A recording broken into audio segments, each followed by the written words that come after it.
안녕하세요. 저는 29살 직장 다니는 여자입니다. 전 남자친구와는 연애를 대학교 다니던 시절부터 7년이라는 긴 시간 동안 연애를 했습니다. 학교도 같은 학교를 나왔고, 취직 준비할 때도 같은 학원이나 스터디 그룹 다니며 오랜 시간 함께 했어요. 서로 대학교 졸업 후에 1년 정도 좋은 직장 잡기 위해 취직 준비를 하는 기간을 가졌고, 그때는 서로 공부하고 자격증 따는데 바빴지만, 말한 대로 같이 그룹 스터디 다니면서 데이트와 공부를 병행하면서 계속 만났습니다. 20대 중반을 넘어가고 서로 취직한 이후에도 계속 만났으니 주변 지인들도 당연히 저희가 미래에 결혼을 할 거라 믿었고 그 생각은 저도 남자친구도 똑같았어요. 오랜 시간을 같이 지낸 만큼 제가 남자친구에 대해 많은 걸 알고 있다 그렇게 생각했는데 정말 맘먹고 숨긴다면 알 수가 없는 것 같습니다. 저랑 긴 만남을 가져온 남자친구가 정상인지 아닌지 알 수 있는 방법이 있는지 말이에요. 연애할 때야 여자친구한테 못하는 남자친구 어디 있겠어요. 어머니를 끔찍히 아끼는 효자인 건 알고 있었지만 그렇게 효도에 얽매여 있는 그런 사람이라고는 생각도 한 적 없었거든요. 효자인 게 나쁜 게 아니에요. 저도 제 스스로 저를 효녀라고 칭하니 조금 부끄럽기는 하지만 부모한테 잘하기 싫은 자식도 세상에 어디 있겠어요? 둘 다 홀어머니 밑에서 자라왔고 취직 후에 각자 어머니에게 생활비주로 돈 보내고 있습니다. 그동안은 연애만 하고 있었지만 서로 나이도 있고 주변 사람들이 저희들에게 너네 결혼은 언제 할 예정이냐는 질문을 하도 많이 받다 보니 자연스럽게 우리 둘 사이에서도 슬슬 결혼 이야기가 오가기 시작했어요. 서로에 대해서 속속들이 알고 있었기 때문에 모아둔 돈이 얼마 있네 이런 이야기는 하지 않았습니다. 그런데 남자친구가 어느 날 갑자기 결혼에 대해 이야기하면서 저한테 딱 하나만 들어달라는 부탁을 해왔습니다. 자기가 집도 해오고 다 해온다고 혼수나 예단 이런 것도 다 필요 없답니다. 단 하나, 자기 어머니를 모시고 사는 것, 이거 하나뿐이라고 하더라고요. 너무 당당하게 그 정도는 쉽지 않겠냐고 물어보길래 어이가 없었어요. 그게 뭐가 쉽냐? 결혼 조건 중에 제일 어려운 게 아니냐고 장난치지 말라고 대받아쳤죠. 서로 다른 직장을 다니며 회사 가까운 곳으로 자리 잡아 둘 다 자취를 하고 있는 상황이었거든요.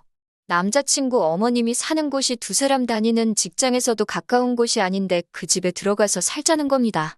가구나 가전제품 및 살림살이들은 서로가 쓰던 것들이 있으니 그걸 가져오면 되고 그 외에 필요한 것들은 자기가 다 해오겠다고요.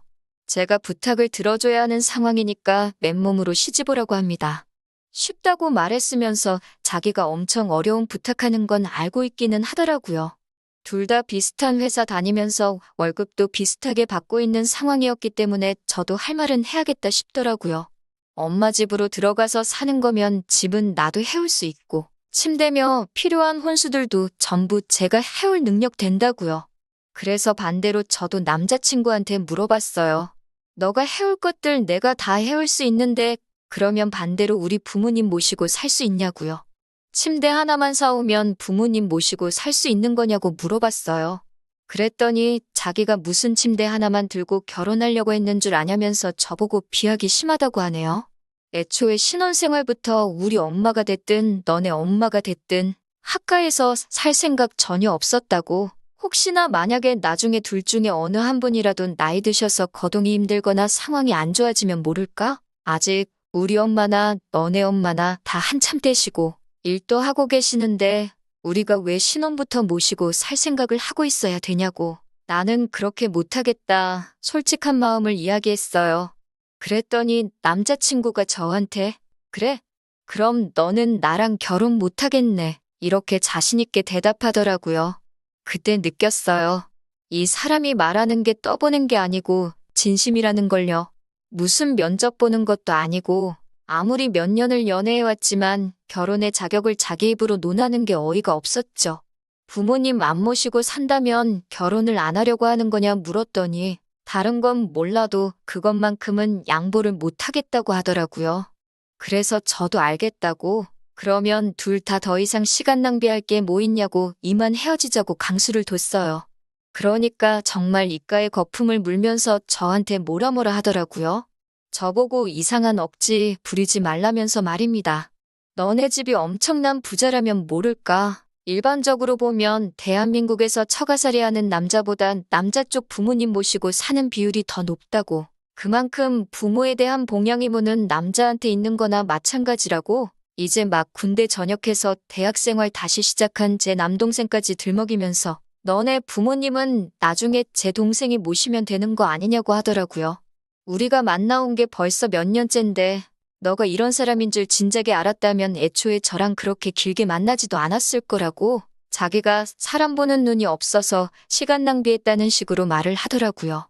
저도 남자친구한테 나도 너가 그런 생각 가지고 있는 사람인 줄 몰랐다고. 피차 시간 낭비한 건 너나 나나 똑같은데 뭘 그렇게 손해본 것처럼 말하느냐 대판 싸웠어요. 서로 의견이 좁혀지지 않고 언성만 높아지고 있으니 더 이상 말할 가치도 없다는 생각에 이제 그만 헤어지는 게 서로를 위해서 더 좋지 않겠냐는 식으로 대화를 해나갔습니다. 이런 일로 헤어지게 되는 건 안타깝지만 그래도 여태 만나온 시간이 있는데 마지막 모습 이렇게 싸우고 끝내지 말자고요. 결국 7년 연애의 종지부를 찍게 되었네요. 앞서 말씀드렸다시피 같은 대학교 나오면서 취직 준비도 같이 했기 때문에 주변 인맥도 비슷해요. 저희들 오래 알고 봐온 사람들 많고 그 사람들 당연히 저희가 결혼하는 걸로 알고 있었을 테니 헤어지는 이유 솔직하게 말하면 주변 사람들한텐 너가 욕먹을 거라고. 그러니까 그냥 오래 만나면서 성격 차이 같은 게 있었는데 그걸 이유로 헤어진 걸로 하자고 제가 제안을 했어요. 남자친구도 주변 사람들이 저희들에게 기대하던 모습을 익히 알고 있었기 때문에 남자친구도 그렇게 말을 맞추자는 부분에 대해서는 동의를 했습니다. 그렇게 저희는 헤어지고 무슨 일 때문에 헤어진 거냐 묻는 주변 사람들 질문에 저는 약속한 대로 남자친구와의 성격 차이 때문에 오랫동안 숙고하다가 결국 서로 좋은 모습으로 헤어지게 되었다는 식으로 이야기했습니다. 그런데 어느 날 제 친구가 저한테 진지한 표정으로 물어보더라고요. 너네 헤어진 이유가 성격 차이 때문이 아니라 너가 양보를 안 해서 헤어진 거라며? 라고 말입니다. 조금 쎄한 느낌을 받아서 그게 무슨 소리냐? 자초지종을 물어봤더니 다른 게 아니라 이놈이 지인들에게 애시당초 우리가 서로 합의한 대로 말하지 않고 없던 사실도 있던 것처럼 부풀려서 온갖 거짓말이랑 거짓말은 다 했더라고요. 아주 저를 저만 아는 이기적이고 못된 여자로 만들어놨어요. 듣자 하니 남자친구가 부모님을 모시고 사는 건 어떻겠냐고 지나가는 말로 떠보듯이 이야기한 거랍니다. 그런데 제가 온갖 욕이란 욕은 다 하면서 헤어지자고 했다고 하더라고요. 제가 시집갈 때 모아놓은 돈은 다 우리 엄마 드리고 저는 몸만 올 거라고 했다고까지 하네요. 그래서 자기가 집도 다 해오고 혼수까지 다 해오기로 했는데 혼자서 그걸 다 하려면 조금 모자라서 자기 엄마 집을 팔아 자금을 만들어서 학가를 하는 방법이 생각나 그건 어떨까 하는 생각에 지나가는 말로 떠보듯이 물어본 건데 제가 양보는 하나도 안 해주고 시엄마를 어떻게 모시고 사냐 하면서 그건 죽어도 하기 싫다고 했다고. 그래서 저를 다시 보게 되었고 결혼 상대로 삼을 사람은 못 되는 것 같다며 그래서 자기가 먼저 저한테 헤어지자고 했다네요.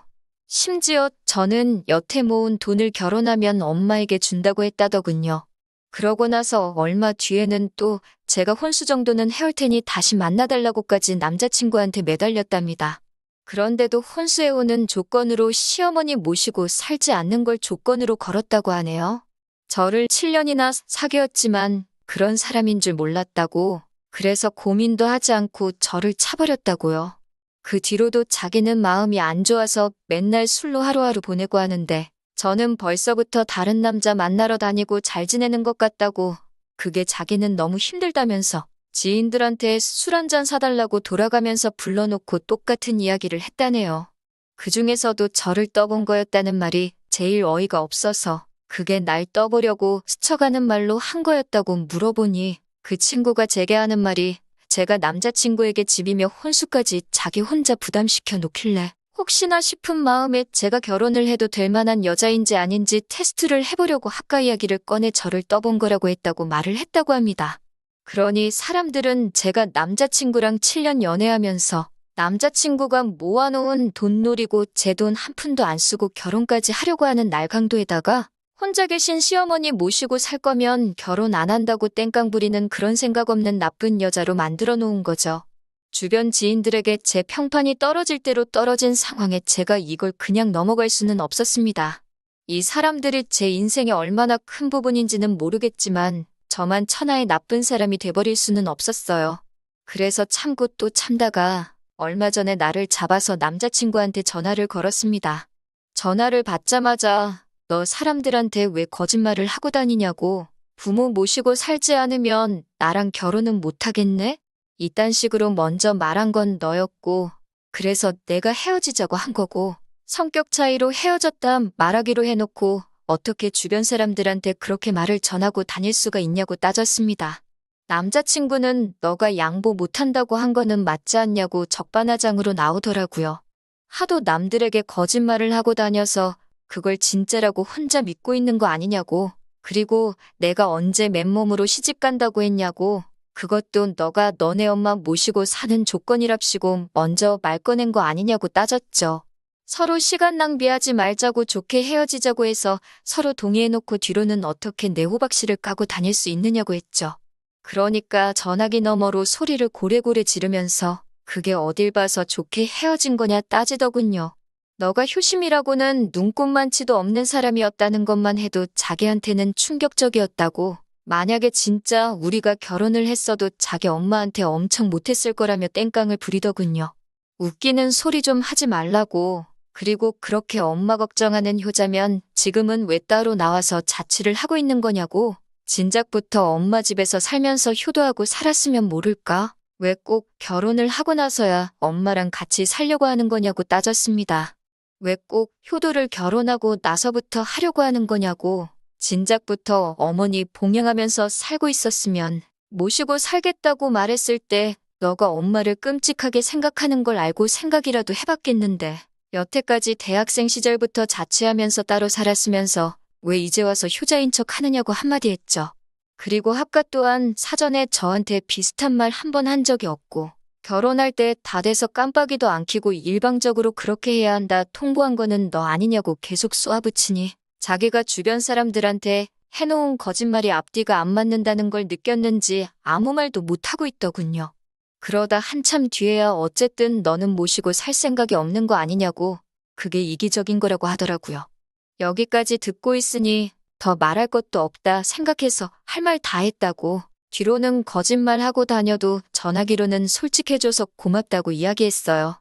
남자친구가 무슨 소리냐고 물어보길래 몰래 준비한 깜짝 이벤트를 공개해줬습니다. 여태까지 통화한 거는 스피커폰이었고 지금 나 혼자 있는 게 아니라고요.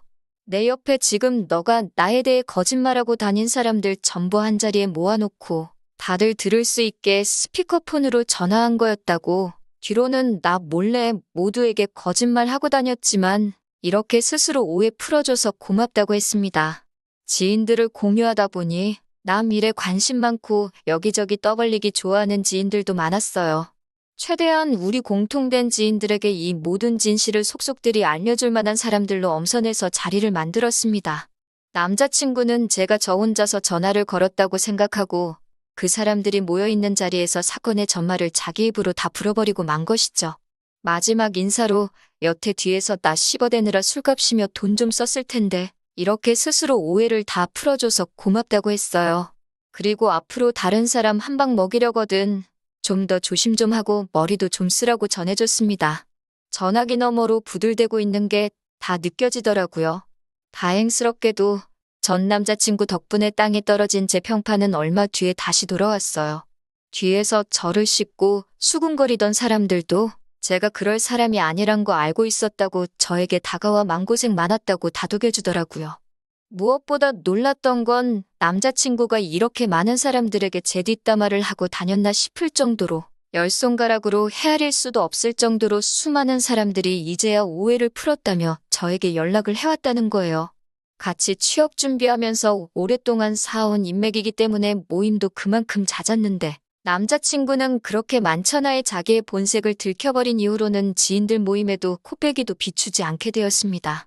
네 편, 내 편 나눠서 싸우려고 하던 건 아닌데 그래도 이유도 모르고 한 방 먹었으면 더 크게 한 방 돌려주는 게 인지상정 아니겠어요? 7년을 만나온 남자친구와는 영영 이별하게 되었지만 남자친구는 저뿐만 아니라 그동안 같이 동고동락 해오면서 오랫동안 이어온 인연들까지 다 잃게 되었네요. 자식이 부모에게 효도하는 건 당연한 일입니다.